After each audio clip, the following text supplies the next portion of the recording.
All right, this is cause number 23, DCCR 1542, and sir, are you Augusta Simon? Yes, ma'am. And Mr. Simon was previously in court and entered a plea of guilty to the first-degree felony offense of murder. The agreement was for a cap of 40 years in the institutional division of the Texas Department of Corrections. I've received the pre-sentence report. Has everyone had an opportunity to review that report? Defense has, Judge. Yes, ma'am. Are there any additions or corrections to that report? Comments, Judge. Okay, we'll take comment. No additions. Okay, and then in addition to that, I've also received several letters that Mr. Burbank provided. And Mr. Smith, have you had an opportunity to review those? Yes, Judge. Okay, and then also, you both should have received the jail incident report packet that I have also reviewed. Have you both had an opportunity to receive and review that? We have. Defense has. Okay, so Mr. Smith, do you have witnesses? Yes, we do. You may call your first witness. State called Jalen Morris. Jalen Morris. Good morning, ma'am. If you'll raise your right hand, please. Do you swear or affirm the testimony you're going to give in this hearing will be the truth, the whole truth, and nothing but the truth? Thank you. You can have a seat right up here. Ms. Morris, do you understand why we're here today? Yes, sir. And this all came from an incident that occurred on the early morning hours of September 9th, 2023 here in Beaumont. Yes, sir. Where were you at? The Buckhorn Father. Okay. And what kind of business was that? I guess more like a lounge. It had just reopened. It used to be Luke's Ice House, is that right? Right, it had just opened. And so this was the first couple of nights that it had been open. Yes, sir. Was it crowded? Yes, sir. What time did it start to shut down? Between 1:30 and 2 o'clock. somewhere. While you were there, did you associate with Leroy Smith? Yes, sir. How did you know him? Friends from middle school. So you've known him a long time. Right. How would you describe his demeanor that night? I mean, he was pretty normal, excited to be out, enjoying the crowd. He's very friendly, people person. He was just being himself, and we was just enjoying the new, yes, sir. Did he seem like he was in a good mood? Yes, sir. Did you see him have any words or arguments or any kind of harsh interactions with anybody at the club that day? No, sir. Did you hang out with him quite a bit? Yes, sir. When the club closed or when y'all left, did you go out with him? Yes, sir. And which way did y'all exit? How many exits were there? It's only one exit. When we exited, we went to the left. Okay. What is to the left? The parking lot, and there is an alley that leads to the parking lot across the street. Okay, so there was parking on right behind the building, but also parking across the street. Right. You notice anything unusual when y'all left and went to the left? No, sir. At some point, where were y'all going? He was looking for his ride. Y'all weren't leaving together, y'all just were walking out together. Right. Did he see his ride in that parking lot? No, sir. What did y'all do at that point? At that point, we came back across through the alley that leads to the parking lot. Okay. Going back like towards the actual parking lot. All right, everybody still in a good mood? Right. Were there a lot of people exiting at that time? I didn't hear you. Were there a lot of people exiting at that time? Yes, Was it sir. kind of crowded? Yes, sir. What happened next? Once we were walking to the alley, right before we got to the parking lot, that's when someone was walking towards us. And once he was walking towards us, no conversation, no nothing, it was just shots fired. Okay, now let's stop and explain that more for the judge. Were you paying attention to Leroy? Right, Was he paying attention to you? right. Wasn't having a word with anybody? No, And there are people walking kind of both ways? right, Somebody walks up to him and started shooting, correct, shot him. correct. Not shooting at anybody else, Nothing. not a random mistake, right? Right, Wasn't just shooting into the crowd. directly at me. How close was he to him when he first shot? Like, in the chest. So Like if I point extend blank my range. arm, right? Right, He was this close. right. Did he say anything to him? No, sir.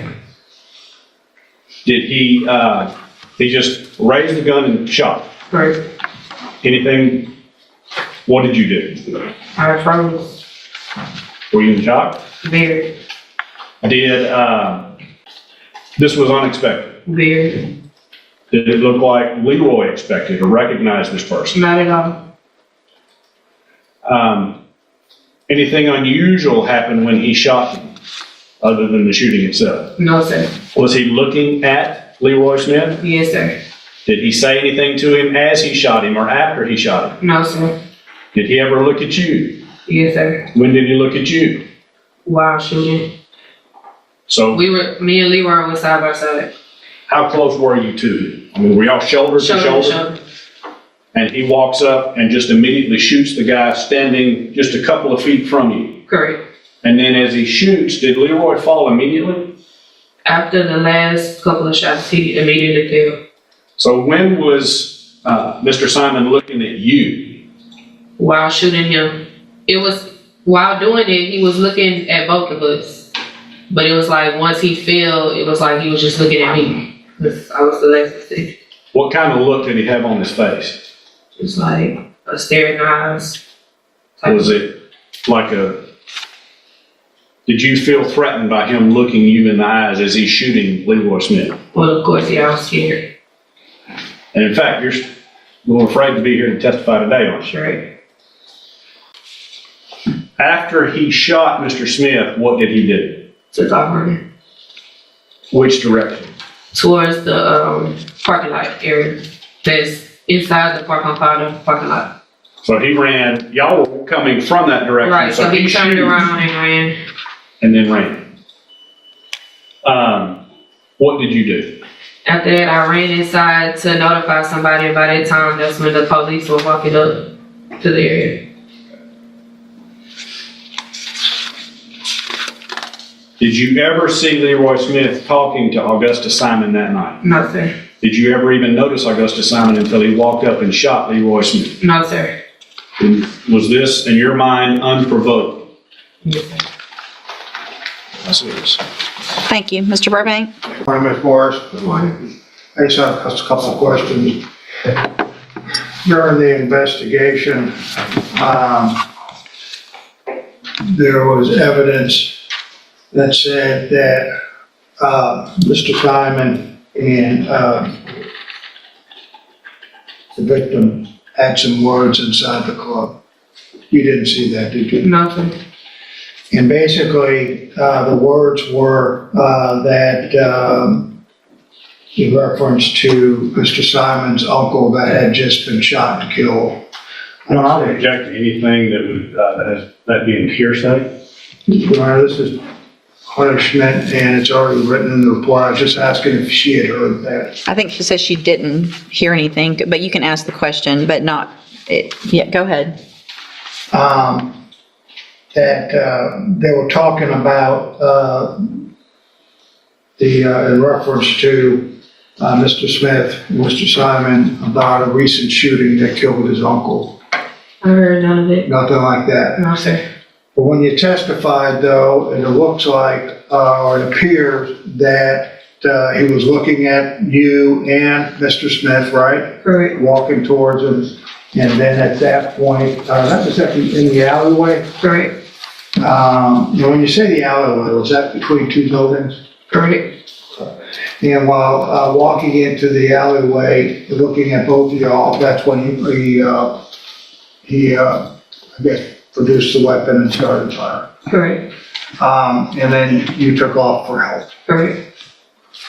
Do you know whether or not Mr. Smith had any firearms on him or not? No, sir. Do you know? I didn't see any. You didn't see any, And I've never known him to carry. and he didn't pull anything. No, sir. Passive. Thank you. Anything else, Mr. Smith? I believe I asked you if it looked like Leroy Smith expected to meet Augusta Simon. No, You sir. said he didn't. Did he do anything to try to defend himself? Objection, Your Honor. Oh, well, sorry. Did he have time to try to defend No, himself? sir. It was quick. All right, anything else? No, Your Honor. Thank you, ma'am. You can step down. You may call your next witness. State calls Christy Thomas. Good morning, ma'am. Would you please raise your right hand? Do you swear or affirm the testimony you're going to give in this hearing will be the truth, the whole truth, and nothing but the truth? Thank you. You can have a seat. And you were the mother of Leroy Smith, is that correct? That's correct, I am. Yes, ma'am, you are. Would you describe for the court Leroy's personality? So no, Mr. Loving, he was good kid growing up. We was both kids. I had Leroy when I was 13 years old.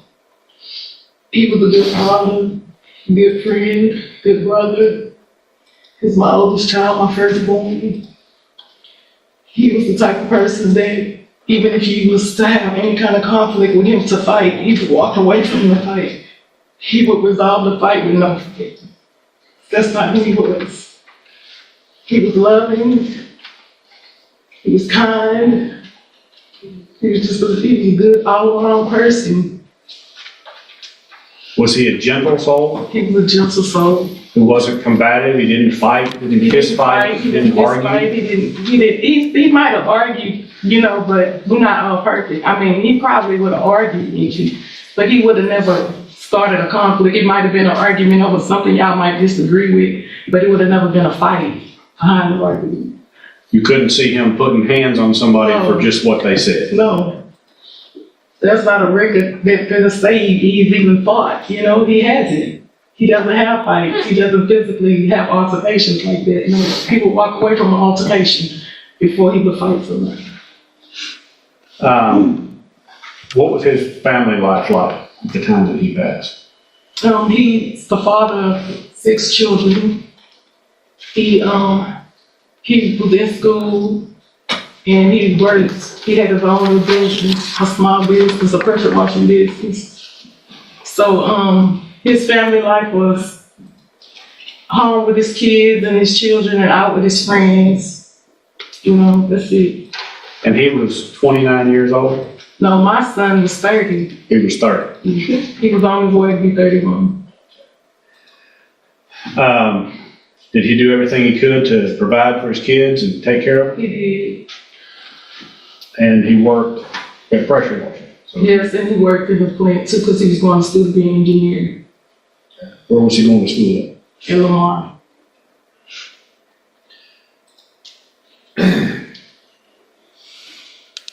How has his death impacted you? I'm tormented. That was my son, my firstborn child. I have to hold everything together with even grief. Grief never go away. Grief only get lighter. It's heavy. But my children took it very hard. That was their big brother. His children, I have them all the time. They suffer even with nightmares. About their dad being gone. They don't understand. It's not easy when you lose a child. It's very hard. He wasn't ready. He loved life. And I just feel like his life was cut so short for no reason. He loved life. I can't even see him in agreement with the fact that he's gone, we can't help it. When we gone, we gone. But I just know that he wanted to live. He didn't want to die. And that's what hurt the most. That he wanted to raise his children. He wanted to be a good father. He was a good son too. He called me every day and asked me how I was doing. We had a really good relationship. He was very humble. A humble person, period. And a forgiving person too. Thank you. Any questions? Ms. Thomas, I'm sorry for your loss. No questions, Judge. Thank you, Mr. Burbank. Thank you, ma'am. You can step down. State calls Augusta Simon. Good Good morning, ma'am. Please raise your right hand. Do you swear or affirm the testimony you're going to give in this hearing will be the truth, the whole truth, and nothing but the truth? Thank you. You can have a seat. And how were you related to Leroy Smith? It's my big brother. How was your relationship with him? Everything. Everything. That was my big brother. I watched him do everything first. I watched him graduate first. I watched him go to college. I watched him do everything first. So that was my motivation. Did he give you a good example? Yes, of the he way did. he lived his life? Yes, he did. Did you try to emulate the things that he did? Yes. How has this affected you and your family? It has affected us mentally, spiritually, and emotionally. He is not here. My brother is not going to come back. And at the end of the day, when you're going through something like this, it's not a time limit. We grieve every single day.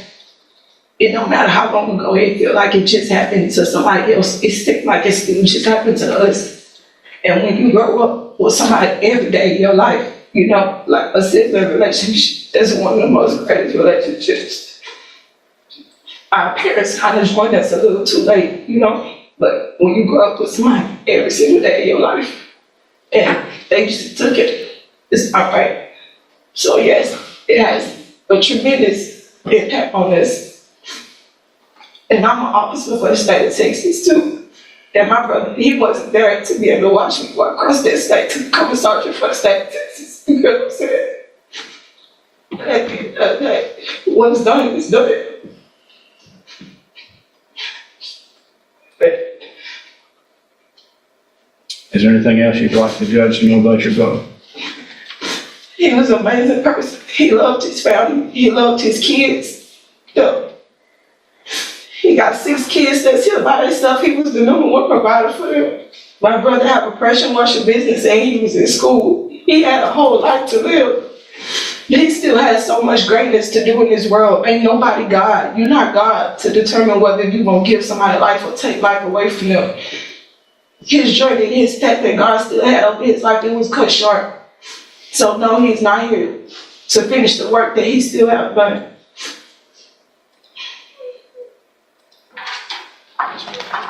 Thank you. Mr. Burbank, anything of this witness? Again, Ms. Smith, I'm sorry for your loss. Thank you, ma'am. Question. You can step down. Go ahead, Judge. Yes. Thank you. Any witnesses, Mr. Burbank? I call Mr. Simon. Mr. Simon? Mr. Simon, be sure and speak loudly and clearly and into that microphone so everybody can hear you. Go ahead. The police report for the record again. Could you state your name? Augusta Simon. And make sure you speak up, Augusta, okay? Augusta, you were put present or you pled guilty to this offense, is that correct? Yes, sir. You accepted responsibility Yes, sir. and didn't put the state to a trial, correct? No, sir.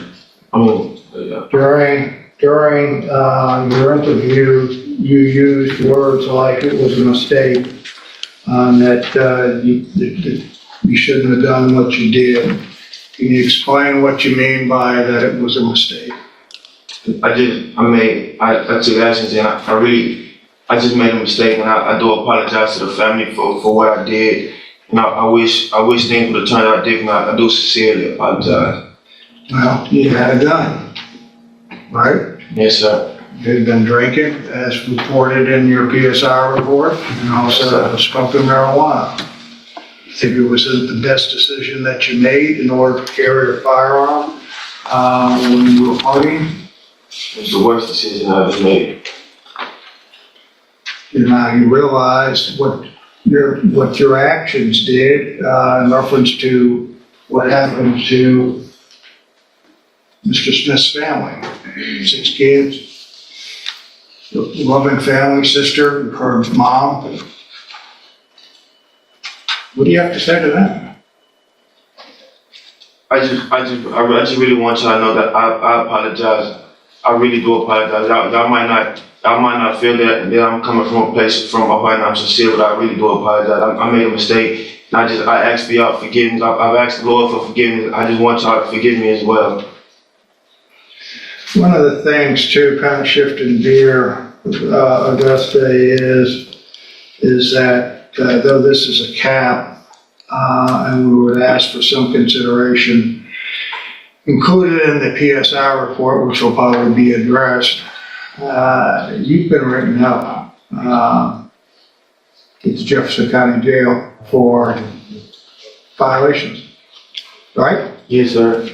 Fighting, disrespect to the guards. Yes, sir. And where you were you mainly in the same dorm there? Most of the time. And how many people usually were in the dorm? It's about 50 of us. Things not always good. There's no way to tell what's gonna happen the day when we wake up. And how long have you been incarcerated, or how long have you been staying there before today? Almost 2 years. So you've been in there for 2 years, and things could get rough. All the time. Why would you take it out on, well, let me ask you this, you had some fights with inmates. Yes, sir. Did you ever have any fights with any of the guards? No, sir. What I also read was that you wouldn't listen to the guards in reference to if they were doing inspections or told you not to go to the commissary or put your clothes on or the bunks and stuff like that. Why didn't you listen to the guards? So sometimes I got a lot weighing on me, like with the choices that I made in my life. And so it's some days I just wake up and I just don't be in the mood to deal with nobody. Well, you know you've got to wake up for the rest of your life every morning, right? Yes, sir. And you realize you got to deal with people, right? Yes, As a sir. matter of fact, probably after today, you're probably going to deal with them up in Huntsville, a whole different world, right? Yes, sir. One of the things that I saw in there was a thing in reference to the write-ups was about prescriptions. What type of prescription medications were you taking? I take a Risperdal and Zoloft. Okay, do you know what they're for? It's for to help me control my anger. So you had an ankle problem. When did you realize that you had that? When were you diagnosed with that? Like a couple months after I was incarcerated. And were you ever under any medications while you were in the free world before this happened? No, sir. You think you had an anger issue before this incident? Yes, sir. How far did you get in school?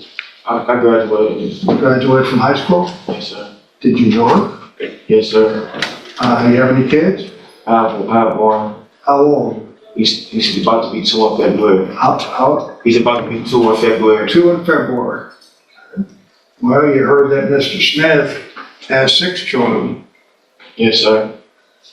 You have an opportunity, maybe once you do your time, that your child may see you. What do you think if your child wasn't able to see you because someone had shot him dead? How would you do that? That would hurt. Do you think that would affect your children or your child? Yes, sir. So you realize what you did. Yes, sir. You realize that it isn't. You're being nice by saying it's a mistake, right? Yes, sir.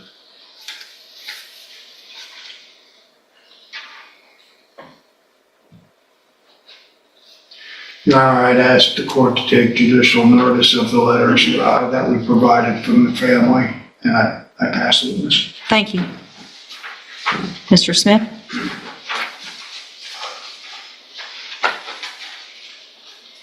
Mr. Simon, this is a big mistake, right? Yes, sir. When you use that word, I think of a mistake, I think of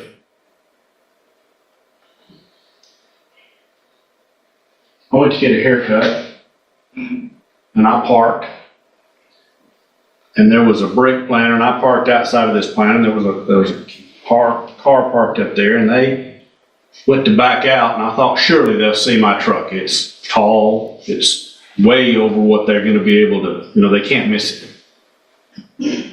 17-year-old kid backs out of that spot directly into my truck. That's what I think of when I think of a mistake. A mistake is not pulling out a gun, shooting an unarmed man who hasn't said or done anything to provoke you. That's not a mistake. That's murder.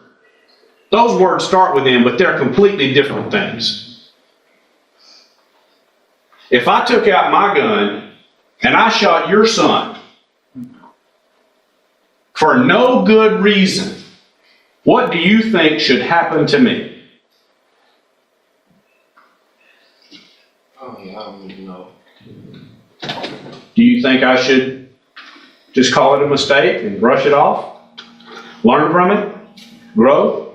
Everybody got to learn from their mistakes. Right. You don't think I should be punished? Never said that I shouldn't be punished. What should I receive if I did that to your son? There's not my choice to make. Do you think 5 years would be enough? Okay. You think 10 years would be enough? Once again, it's not my, it wouldn't be up to me. It's not a choice for me to make. What number would make you happy? I don't have to know that. You don't have much respect for the guards at the jail, do you? I do respect them. Do you? Yes, I do. When they tell you to get out of your bunk so they can search it, and you tell them, I'm too comfortable to move, I'll search my bunk for you. Is that you just being convenient? Is that you being helpful? No, sir. No, it's not. When they tell you to not use the microwave, not use the phone, if you want to do it, you're going to do it no matter what they say, aren't you? No, sir. You sure? Positive. March 11, 2025. Not following oral directives to remain on their bunks. Simon began arguing with me and said he was not going to rack up and that he was going to continue to use the phone and microwave. I told him the day room is closed. He continued to argue.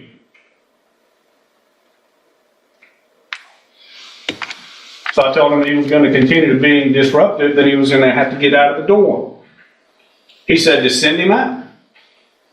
You don't care if you get written up. You don't care if you follow the directives. You're going to do what you want to do, aren't you? I asked to get sent out because it was a problem in the dorm that didn't have nothing to do with me. Two other people was getting into it and they tried to punish the whole dorm for a single person. That's why I asked to be removed from the dorm. Okay. What about when you want to go to commissary and they don't want you in commissary for being disruptive? It was no good reason for them not to send me to commissary. Bitch, I'm not going nowhere until you send me outside or call the lieutenant. This dumbass bitch stopped me from going to commissary. I don't remember those comments. Well, the guard did because they wrote it down in your report. They can write anything down in the report. Right. So they're making this up. You didn't say that. I don't remember. I don't even know what you're talking about. February 26, 2025. January 31st, 2025. Don't care about no damn write-up. I don't care. Walked out of the dorm. You're going to do what you want to do. You don't have any respect for authority or property or hurting other people at all, do you? I do. Then why does your conduct disagree with that? Like I said earlier, it's that I have a problem with my anger. I can't always control my anger, and sometimes my anger just gets the best of me. Pretty often and undeservedly, right? Nothing further, Your Honor. You can have a seat. Defense press. Thank you. Any other witnesses, Mr. Smith? No. All right, argument, Mr. Burbank? I would make one comment, Your Honor, in reference to the Jefferson County write-up in jail. I would ask the court to take into consideration, and I would agree, that people that are in custody must obey their supervisors, must obey their rules. But also, Your Honor, I know is well aware of the overcrowdedness in the jail, and when you put 50 or 60 people in one room, under circumstances that range anywhere from murder on down, sometimes those individuals' intentions and everything get the better, especially when authority tries to come in. Last week, I was in a murder trial, and there was a guard that came out and testified and was physically assaulted in there by an individual I represented.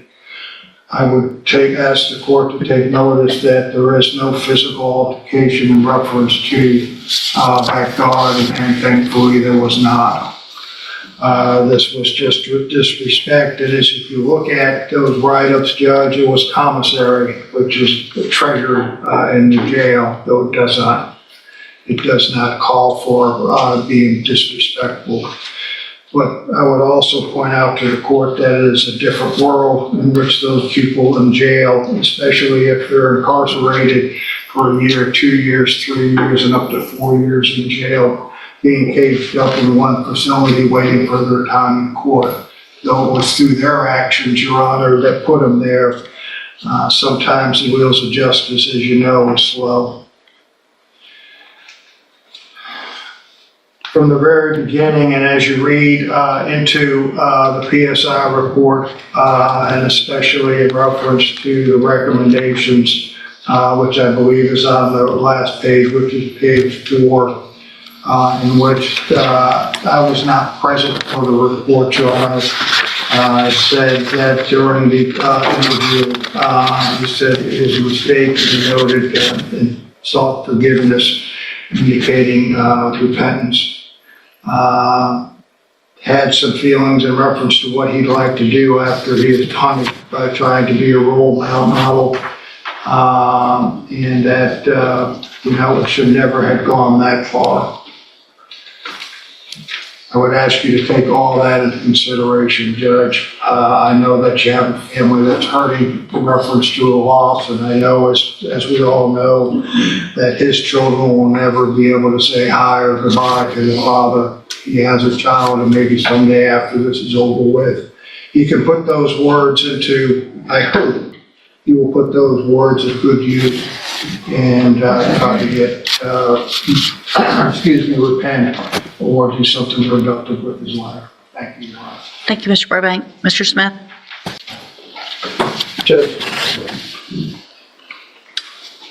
you know just as well as the rest of us that verbal provocation, no matter what was said, could not rise to the point of pulling out a gun and taking somebody's life.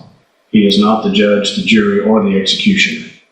He was that night, but only because he has a lack for authority and impulse control problem. He's going to do what he wants to do, and I think that's been shown clearly by the history that has been recorded at the jail. Does what he wants when he wants. He doesn't respect authority.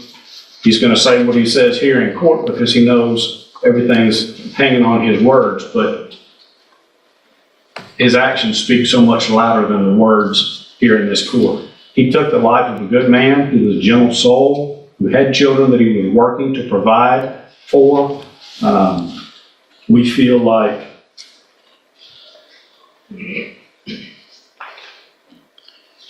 even the words that he said, that Mr. Smith supposedly said, doesn't come out as a direct threat. Said that Mr. Simon? Mr. Simon said that he would die I'm sorry, like his Smith. uncle, or he might die like his uncle who was apparently shot. That might have been in the context of if you don't change your ways, if you don't grow up, you're going to die just like him. He was obviously carrying a gun that night. He chose to make a terrible decision, not a mistake. It was an intentional act to pull out that gun at point blank range and shoot several times to end his life while he looks into the eyes of Jalen Morris, who was standing right next to him. The next thing he does is he gets into a car, gets into a high-speed chase from the police. He jumps out of the car. He throws the gun, trying to get everything away from him, and then runs from the police until he's tackled. That, his actions speak so much louder than words. We ask that you sentence him to 40 years in the institutional division of Texas Department of Corrections. Thank you, Mr. Smith. Mr. Simon, First, I want to thank all of you for being here from Mr. Smith's family. Mr. Simon, Mr. Burbank has done an excellent job for you because 40 years is probably not enough. But I understand why people make decisions, and I understand why this has been offered, and it saved people from going to trial. And I appreciate that you did that, and I'm sure they do somewhat. But any kudos you get for not going to trial, you got for that 40-year deal. Your lack of respect for any rules, for any authority, and for human life is just unacceptable. All of you kids running around thinking carrying guns and just shooting is the way to resolve anything is unacceptable. It's crazy. It's like the Wild West out there. I'm going to carry a gun. I'm going to go to a bar. I get in a beef with somebody. Let's just kill them. Let's just shoot up the whole place. I mean, it's crazy. And if you were really sorry and you really want to be a role model, then I would not have 12 pages of this nonsense of what you've been doing in our jail. And I know you've probably heard from the other ones that are coming back from court how upset I'm getting over this, because these people are just going and trying to do their job. They go to work every day and they have to deal with the stupid crap that y'all are giving them. The names, the disrespect, the I don't have to do anything. It's ridiculous. I'm going to find that you entered your plea of guilty freely and voluntarily. Find sufficient evidence to find you guilty, and at this time find you guilty of murder. Sentence you to a term of 40 years in the institutional division of the Texas Department of Corrections. You do receive credit on that sentence for any time that you've been in custody that the law gives you the right to receive. I'm going to hand you two things. One is your certification of right to appeal. This is a plea bargain. I followed it, so you cannot appeal and change your mind after today. I'm also handing you a written admonishment regarding your ineligibility to possess a firearm or ammunition. You're still young enough to where on this sentence you'll be out at some point probably, unless you get yourself killed in prison for acting like you've been acting in jail. But if you do what you say you do and you try to get right and get out, you will not be able to possess a firearm because of this judgment. And if you do, charges could be filed against you. Firearm is a legal term. You should read that written admonishment I provide you to see what devices qualify as a firearm. If you have any questions about that, you can talk to Mr. Burbank. That's the power of a courtroom. No escape, no excuses, just consequences. Augusta Simon walked into that alley with a gun and a choice. He made the wrong one. And today, a judge made sure he'll spend the next 40 years remembering it. 6 children lost their father. A mother buried her firstborn. A sister never got her brother back. One pulled the trigger. A lifetime of damage. If you want more real courtroom moments where justice speaks for itself, subscribe. Hit that bell, because the truth doesn't need a script.